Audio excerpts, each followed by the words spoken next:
Good afternoon, everyone. Phil Simons here with Columbia Grain and your weekly market recap. Today, Tony Rolas, Vice President of Pulses, is with us to give us a rundown on the pulse market.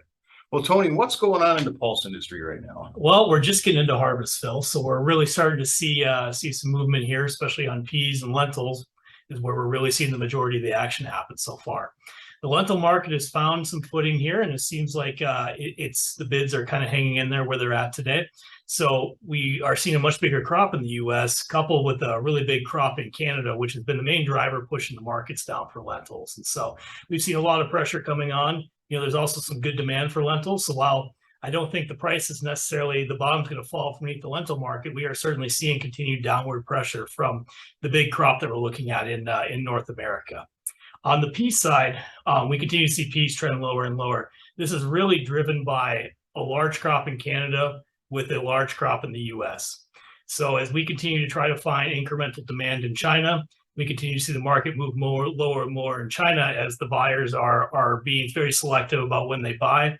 And there's not a lot of demand at these levels where we're at today. It's mainly driven by fractionation, and they need much lower prices to work into feed values, which is where a lot of the peas, and when you have really big crops, tend to get rid of. Now we continue to see good demand on the U.S. side for pet food and into the fractionation market. But overall, we're looking at a lot of supply coming at us with yields where they're at today, both in the U.S. and Canada on peas. And so far we haven't even started to get into Canadian pea harvest yet, so we haven't seen that pressure hit yet. Just the beginnings of the U.S. crop so far. All right.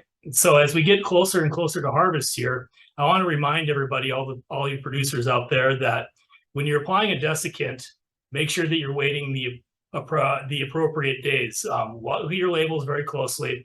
Usually it's 7 days from application to harvest.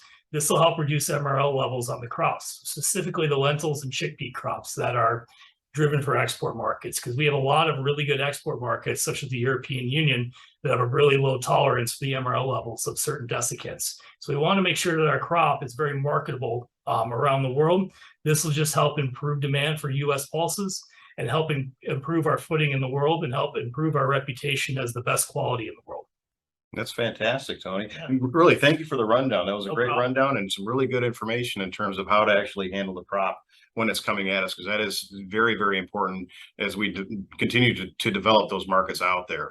But again, with all the uncertainty in today's markets, please be sure to get a hold of your local Columbia Grain merchandiser to get your orders out there and working. Also, look at some of the accumulator contracts that we can help build out for your operation.